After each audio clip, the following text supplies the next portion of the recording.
you are constantly overwhelmed. You are looking at your 24-hour day and wondering how the heck does everybody else get things done. You have the house to take care of. You are cooking, cleaning, picking up after people pretty much every day. You're doing laundry once or sometimes multiple times in a week. And you have a full-time job. You have a small business that you'd like to get up and running, but it's very hard to give it enough attention. And you're in a relationship, not to mention your friends sometimes need your full attention. You are overwhelmed. You're tired at the end of every day, trying to figure out what time you need to go to bed so you can get up with a good start. And you just cannot grasp it. And every day is different chaos. Or the same chaos, but still a lot. So let's talk about how you can manage your day and get through it and get everything you need to get done. My name is Lael. Consider me your luxury life coach. And let's get into this video. Okay, so there is something that I want to share with you that helped me out tremendously many years ago. And just to give you some background on why I had to use this. Well, first of all, I was a management trainer at a company that I worked at, meaning I did in-house trainings where training managers would come and work with me for me to train them. And I did corporate trainings and in a meeting training setting. So I would go and do a workshop that was about 2 days. And one of the things that we taught and was very important was something we call the 4D. And I want to share that with you because it was tremendously helpful at work and even more so at home. The first thing is you want to decide if it's for you to do or if you can delegate it. So a great example of this is at work. That's pretty obvious, right? You can determine what's for you and what's something that you can actually pass on. At home, let's say you have to do the laundry. It is your responsibility to clean the house, and laundry is part of your task to do. You don't want to let it overflow, because then that becomes overwhelming. Doing multiple loads of laundry in a day or in a week could be tiresome.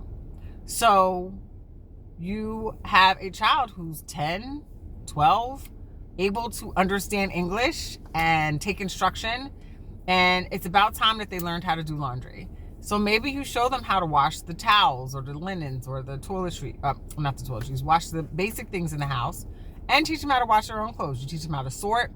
You teach them how to figure out how much detergent goes in, how much fabric softener goes in. You're going to even tell them when it's appropriate to use bleach or not. You're going to show them what settings to put the machine on and make sure that they're set up for success so that when they do the laundry, they do it well. They're not shrinking clothes. They're not turning those whites red or doing something that's going to drive you absolutely crazy and make you feel like you have to do it yourself. So the first step is figure out if you have to do it yourself or not.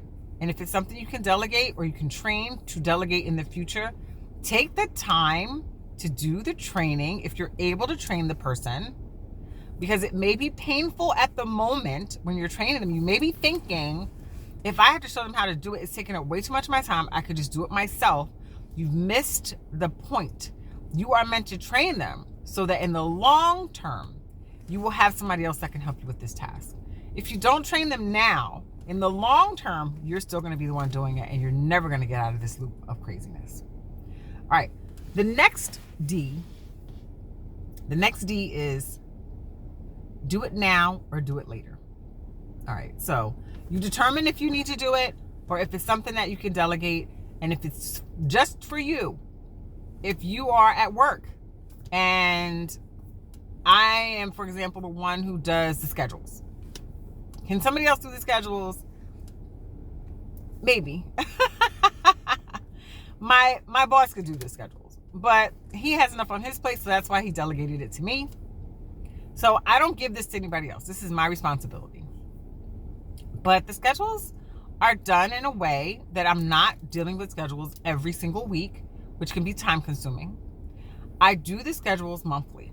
So I know if I need to do it now, if it's almost the end of the month, or if it's something I can do later and schedule in my calendar for next week, or a day that I don't have as much on my plate, then I figure out if I need to do it now or if I can do it later.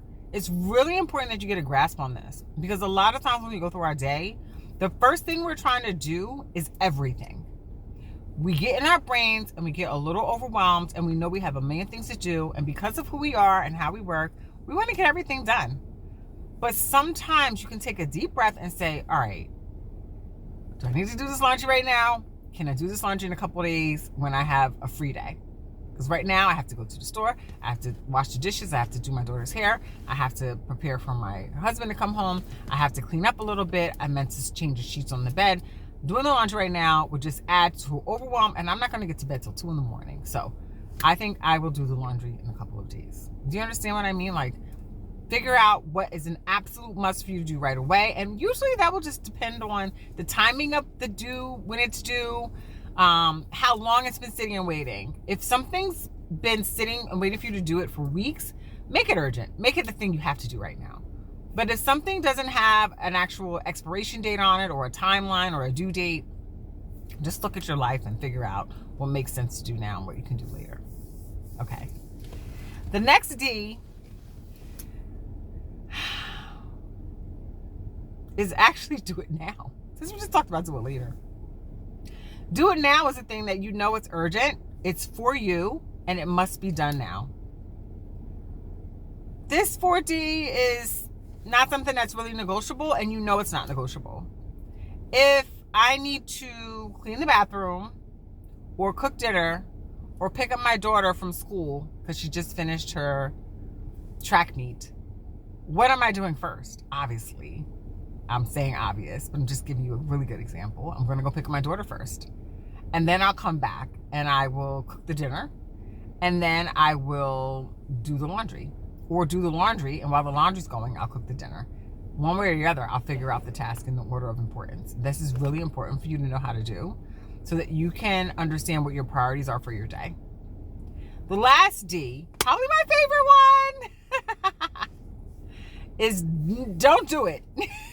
Don't do it. It's not for you.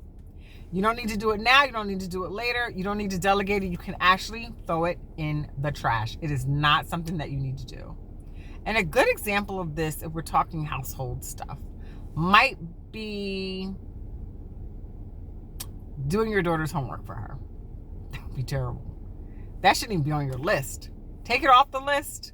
It's not a delegate thing. It was never yours in the begin with. If it is, I want to make dinner, and I'm going to add a salad, but nobody in your house eats salad, then what are you doing that for? You're just adding extra stuff on your plate, and then you're going to throw it in the trash. Don't do that. Leave it. Just take it off your plate. If you're at work and you have a pile of stuff on your desk and you feel like you have to do everything, and you've already delegated, you've already figured out what's a priority for you, and there's still something on there that just feels like, I don't know if we really need to do this. Maybe you have to talk to your coworkers, but if you don't need to do it, take it off your plate. Stop doing stuff just to say you did it. I don't know if you've ever heard this, but busy work doesn't mean accomplishing work. Does that make sense? Just because you're busy doesn't mean you're actually doing anything. So let's take off the things that are not necessary. All right, so that's my tips on the 4D on how you can manage your day and make sure that you're not overwhelmed, and make sure that you're making decisions that make sense for you. Let me know if you try this method out. If you have to do something, the first couple of times it might feel a little weird because you're mentally structuring it in your brain, like, do I need to do this now? Do I need to do this all? Can I give it to somebody else? Right now, the dishes in my household get done by my daughter. Thank God for teenagers. However, I still try to do most of the cooking. When I'm not home, she gets to do the cooking. When I'm at home, I do the laundry. I don't even let my husband touch it. I'm scared. But I did teach my daughter how to do her own laundry a few years ago. So that has relieved a lot off of my plate. So just take these as an opportunity for you to evaluate your day. And every time you have to make a decision, ask yourself those 4D questions. Let me know how it goes.